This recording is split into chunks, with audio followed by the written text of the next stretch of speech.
For weeks they battled, through bye weeks, injuries, and the agony of waiver wire defeat. But now, only one remains. The dust has settled, the scores are tallied, and the trash talk has reached its glorious, ear-splitting crescendo. Ladies and gentlemen, from the depths of their daughter TikTok making, weighing in at countless hours of stat crunching and questionable trade offers, the undisputed, undefeated, heavyweight, two-time champion of SAMCRO Fantasy Football, your commissioner, the glorious dictator of this league, the one who owned all of you. Try as you might, with your stats and your papers at the draft, speaking to your lifelong friends on who you want to draft next, auto-drafting, cause you helping your mom sweep the floors, all your Fantasy Pros subscriptions, your countless podcast listening. But you failed. The new greatest of all time, the one, the only, Los Cowboys.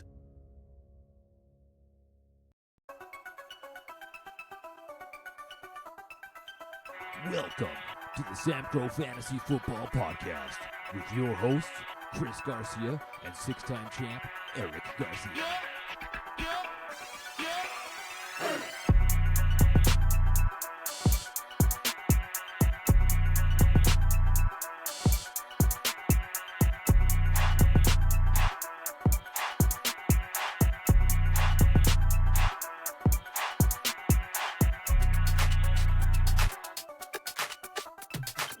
If only there were a podcast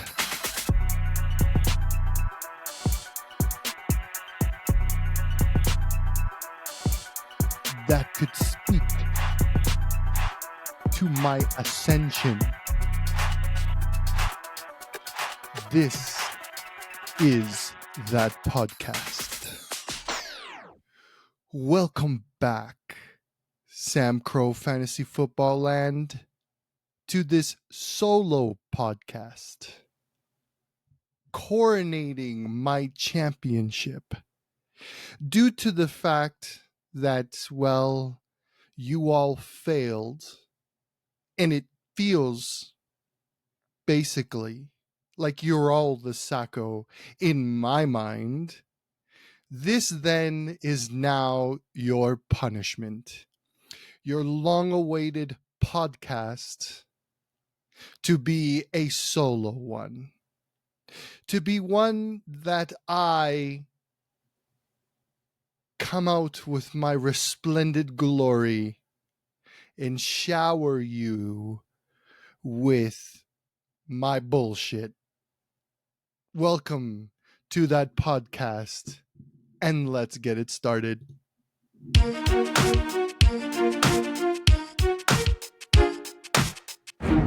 Week in Review. Season review, really. We have finalized another league, another year. Jesus, haven't done this in a while. I'm a little rusty. Of the SAMCRO Fantasy Football League. It was a weird one, if I may say so myself. There were lots of surprises this year, especially those that were bye weeks. There were choke artists, and there were utter failures. Starting with those. The Sacco of this year belongs to none other than the Murphy Group. Now, of course, I cannot be too harsh on the Murphy Group because, well, first of all, he lost a great big piece of his entire offense, which was the white boy running back. But of course, he did nothing. You didn't do anything. You didn't trade him away in any way, shape, or form. You just sat there and you kept him for the whole time. I mean, yes, I understand there were, there's, I guess, like, listen, I'm not saying that, you didn't have a chance to get him back. But what I'm saying is that you really didn't do anything. You probably could have sold him on like just saying, okay, maybe, Christian McCaffrey in week 4 might come back or might not. Obviously, you don't know. So it was pretty crappy. But everything else about your team was just trash. I mean, like Cooper Cup was trash for you. I don't think. What did Brian Robinson? How did Brian Robinson? Well, I guess he was the number 2 overall running back. So I guess he did what he was supposed to do, but he didn't really wow you, right? The rest was pretty much,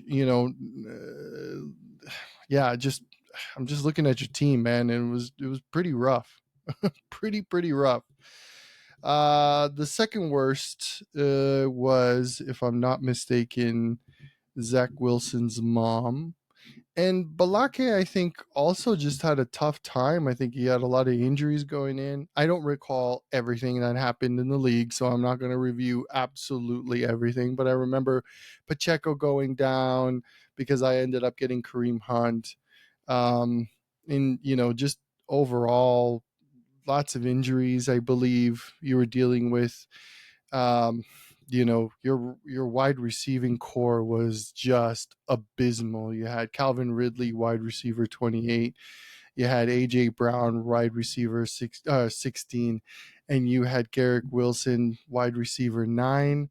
That's actually not too bad, but it really didn't feel like you had a number 1 receiver. Like, I mean, look at the last few weeks going into the year. Like, after his 30-point game at Houston, he went 9 points, 5 points, 9 points, 19, 14, 11, 16. You know what I mean? Like, that's just not, it doesn't feel like that was like a true number 1 receiver, although statistically he ended up that way. So, rough there.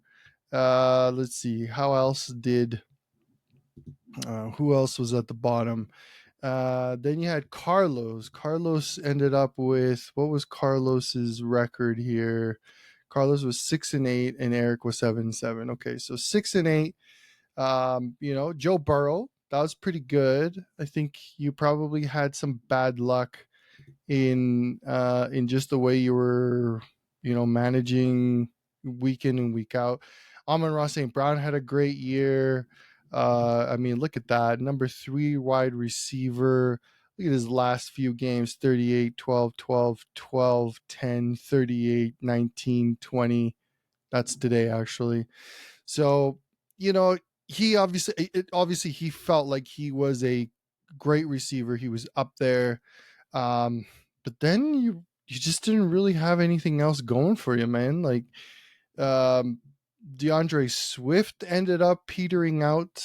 He started off, I think he had some pretty strong weeks there from weeks 4 to week 8, and then just kind of petered off. He ended up, running back, running back 19. I was looking at Chuba Hubbard there for a second, and he was running back 25, running back 12 on the year with our scoring. And that's pretty good. Like, like he had pretty good. Mike Evans, my God, like, I know he's only wide receiver, 13 on the year. But he had some pretty strong showing all year. He had some 20s in the first week, 4th and 5th. Had a 38 pointer in week 15, for crying out loud. Like, I mean, for a 31-year-old wide receiver, I thought that's pretty good. And, again, somebody else that just kind of, I guess your receiving core didn't quite come through.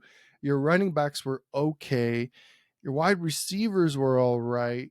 Sorry, not your wide receivers. Your quarterbacks were okay. Russell Wilson ended up QB 25. Yeah, that's not going to do it. But Joe Burrow, QB 3. Like, he was pretty much the guy you could rely on. Not having a great year for Jalen Waddle.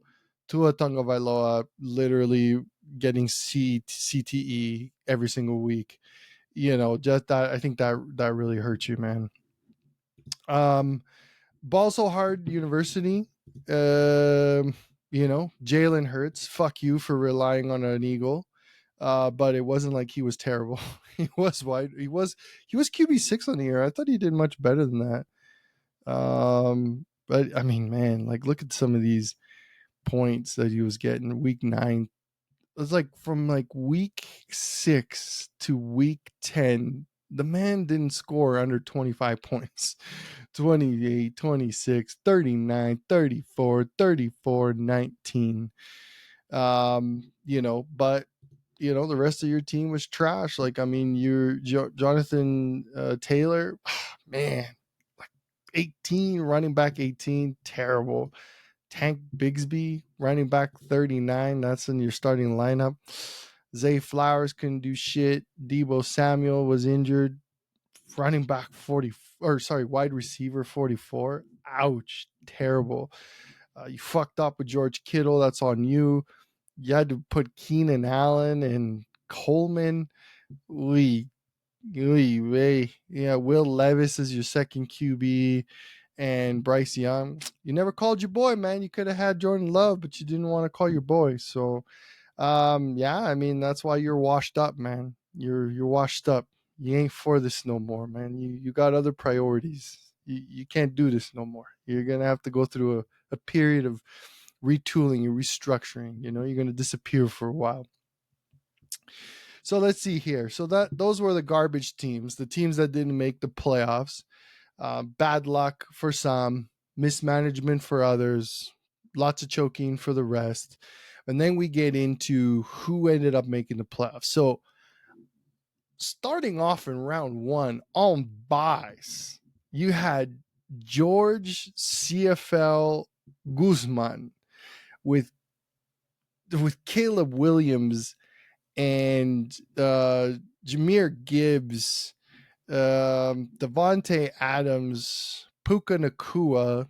Good for you. You had to like deal with Puka Nacua being out for a while, so that's pretty good. Great draft pick value with Brian Thomas. I mean, the man ended up at number 4 wide receiver in all of fantasy football. That's freaking awesome. So that really brought you up. You had Patrick Mahomes because you were around the top, but he only got QB 10. Like these are the little nuances that can make or break your championship season, right? So Najee Harris was trash. Who the fuck is this? Wan'Dale Robinson, 30 wide receiver 37. I mean, you had some strong showings. Once Devontae Adams, because I think Devontae Adams had not a bad year. Okay, wide receiver 14. So he was really a wide receiver 2. He wasn't great, but he had some really great games going into the playoffs to secure a playoff spot and to at least get yourself in that first win of the playoffs. So that I thought that was pretty good. You had to obviously manage rough waters. DeAndre Hopkins didn't do anything this year. Wide receiver 43. Terrible. Basically an afterthought. Jahmyr Gibbs, he did his thing all year, running back number 4. So well done. You just couldn't really figure out your second QB after Patrick Mahomes because May is not it and Caleb Williams is definitely not it. But you had first round bye. Second player that had a first round bye was really a tale of two stories. I think you were doing really well, Alex, sort of to begin the season. I mean, I think CJ Stroud was doing well, and then CJ just really petered off. He ended up at QB 18. That's so far gone from his outstanding rookie year. Joe Mixon, running back 13. That's pretty good. Kyron Williams, running back 7. So you had a pretty strong wide receiver core. And then actually, running back core. Your wide receiving core, I thought was awesome. Jamar Chase, another fucking year. Number 1 wide receiver in all of fantasy football. What an absolute beast. He gets 1,600 yards, 16 touchdowns, 117 receptions. What an absolute baller for you this year. I'm seeing Jerry Jeudy in your lineup. He ends up at wide receiver 11. That's pretty surprising. I thought that was pretty good. And Cortland Sutton, wide receiver 15. So you had I think, some balance, right? I mean, I guess it's your flexes where it kind of failed out and peter out for you, but you just couldn't bring it home. You just couldn't bring it home, my friend. You couldn't bring it home. So those two are on buys. And then what we had was our first matchup was yours truly against the human calculator. And I believe this was week 15. So let's go to week 15. So I put up my MVP, Lamar Jackson, trash ass Rashard White, or whatever the fuck this guy's name is. What's his name is? Yeah, Rashard White. Against Allen. Allen had an awful choke job. I post up 190 to 101. Kyler Murray gets 10 points. Achane gets 13 points. Tracy gets 4 points. Darryl Mooney gets 0. Marvin Harrison Jr. gets 0. What's ironic? I have Marvin Harrison on the right side of when I'm looking at the score, and on the left side, I have Malik Neighbors, who ends up wide receiver number 6 and was also the rookie. Essentially, where Allen drafted Marvin Harrison was the season that Malik Neighbors is supposed to have. And where did I draft Malik Neighbors? I drafted him in the 7th. No, I drafted him 7th pick. No, 7th round, 3rd pick. So essentially that's like fantasy football, right? Like, I know that you were looking for value and you were trying to find that difference maker, but sometimes, Alan, like, that's the thing, right? Like, I know you have your paper that says no, somebody that has a 28 BMI and has this amount of cone has never gone number 1 and this, that, and the other. But what happens is that in this league, especially, we all know the stats. We may or may not all know the stats, but it's like poker. Half of the game is the probability of your hand, but the other half is the probability of the player you're playing against. How do you play against the other player? And when we see you do something like that, we will flip the script and we will just take the best player that you missed out on because you were chasing up for that value. You know what I'm saying? So it's like, again, it could have worked, but it's just ironic how I'm looking at this first matchup that you and I had, and Harrison is the guy who you bet the house on, and then Neighbors is the guy who had the season that Harrison was supposed to have, right? So yeah, I'll get into my team in the next little bit here. The other matchup is an absolute walloping by Brad at 209 to 125 to Leiden. Leiden making it to the playoffs. Leiden had Cooper Rush taking advantage of the waiver wire. Good for you. Breece Hall. How did Breece Hall do for you? Breece Hall, 16th running back overall. Terrible. But you had how did Jackson Smith and Jigba do? Number 7 wide receiver overall. Tyreek Hill. This is where it really failed you, man. This is where it really failed. I think, like, I probably could have taken that Tyreek Hill again. I was contemplating it because last year I had him and everyone kind of had him a little bit low, and I ended up having a great season from him. It is what it is, man. I think you tried. That was a good strategy, and he really failed you. But where you did make it up is you got Lad McConkey, fucking honky, and he ended up wide receiver 12. And I mean, I'm pretty sure this was like a waiver pickup too, right? And like, oh no, you ended up getting him 11th round. So it's like, even see, like, this is a player that also, like, you get in the 11th round. These are value. This is why you were a first round, because you had these values going. Travis Kelce ended up tight end number 5. Bowers ended up number 1. Good for you. You had the best tight ends in the league, but it didn't mean anything. Look at that, Travis Etienne on the bench. Either way, man, that all of this was to say that you just got your ass whooped in the first round.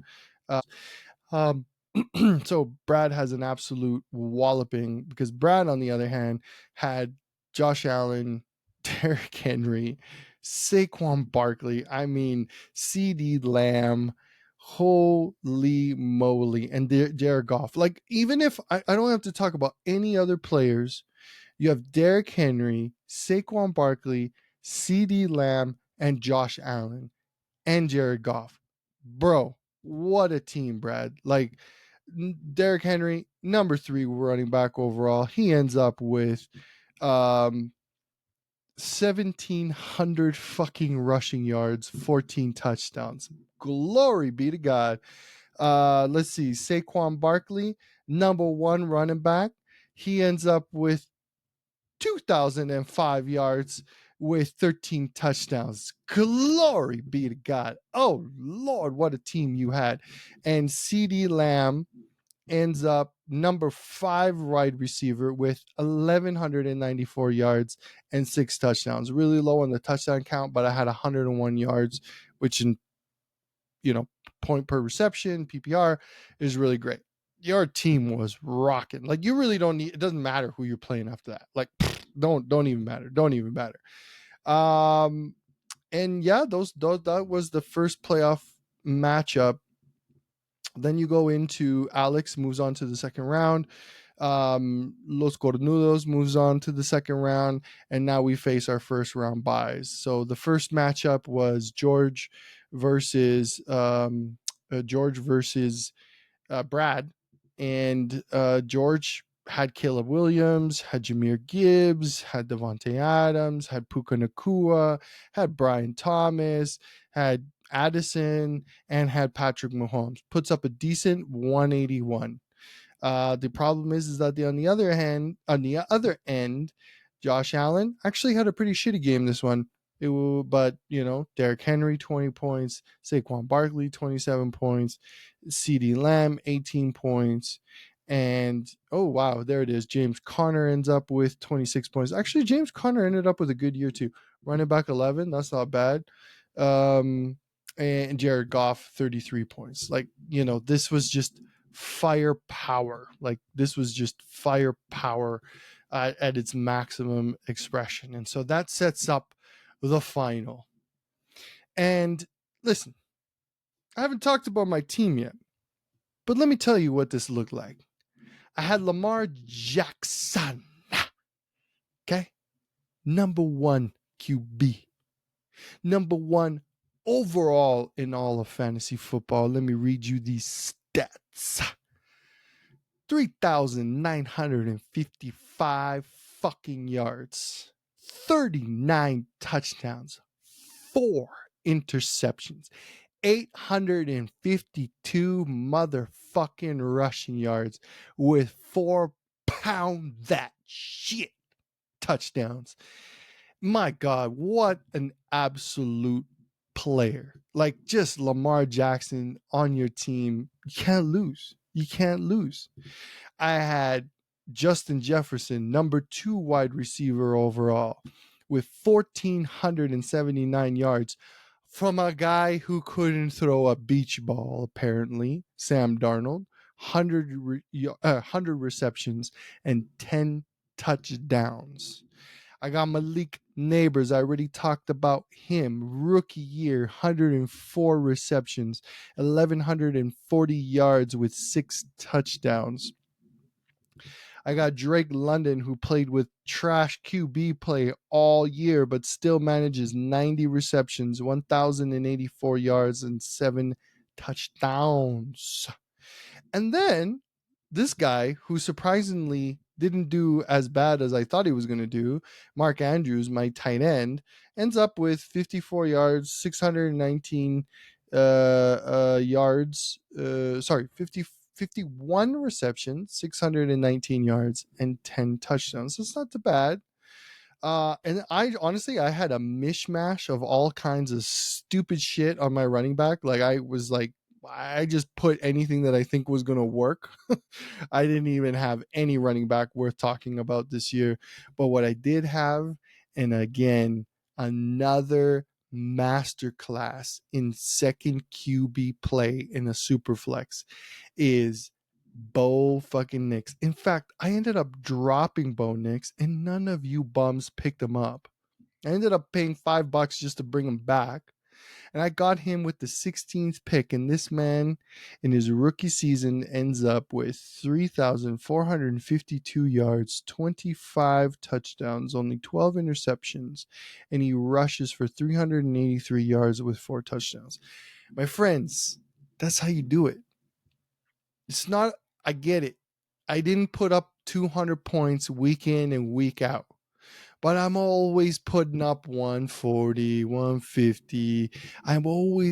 I had a steady, consistent team anchored by the number one fantasy football player in all of fantasy football, Lamar Jackson. And I had a top 10 fantasy football QB. Everybody else had shittier QBs playing their QB2.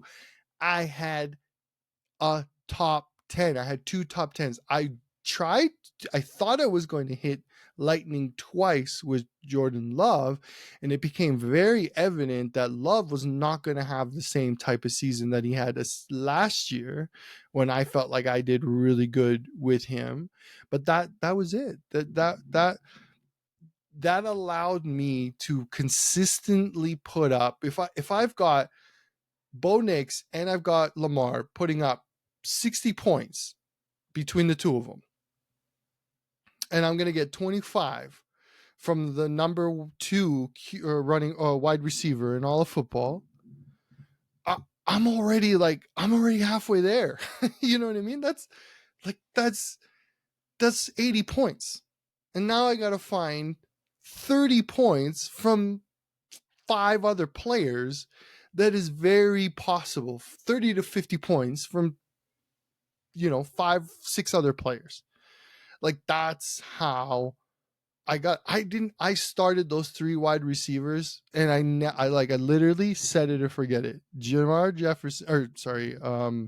Justin Jefferson, Malik Neighbors, and Drake London. And sometimes it was hard to watch, but they just kept putting on points.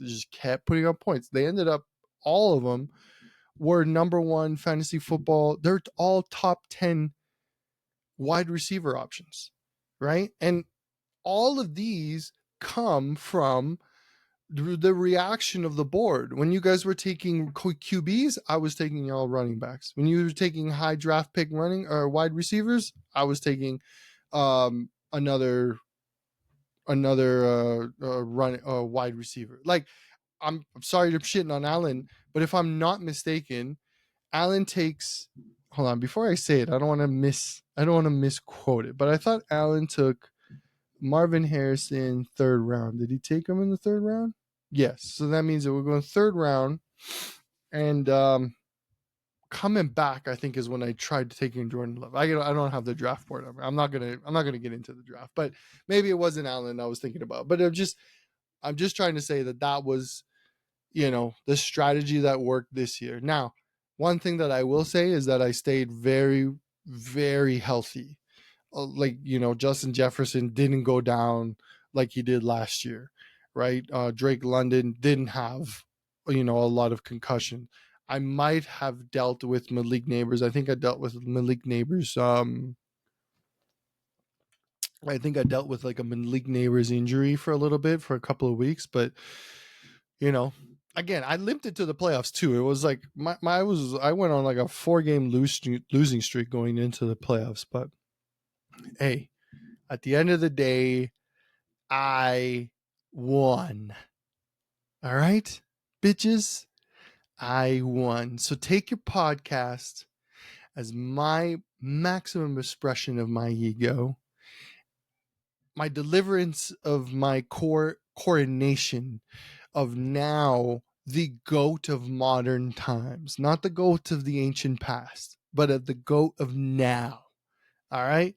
Now you not only do you have to win a championship, rest of the league, you now have to be a multiple championship winner in order to be on my level, right?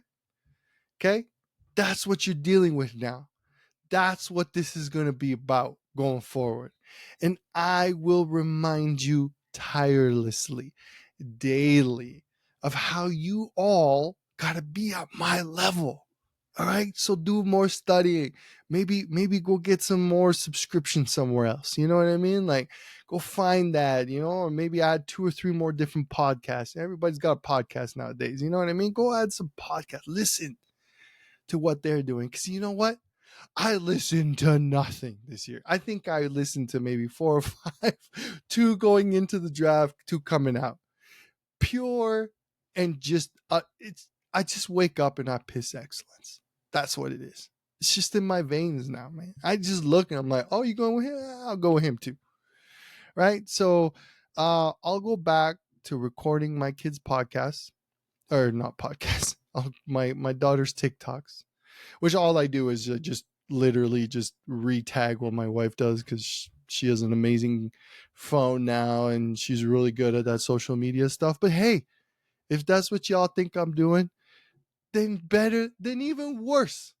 I'm out there TikToking and y'all out here losing. Have yourself a good New Year's. Enjoy yourself. And pay up, motherfuckers. Because I'm a coming for each and every one of you. Peace.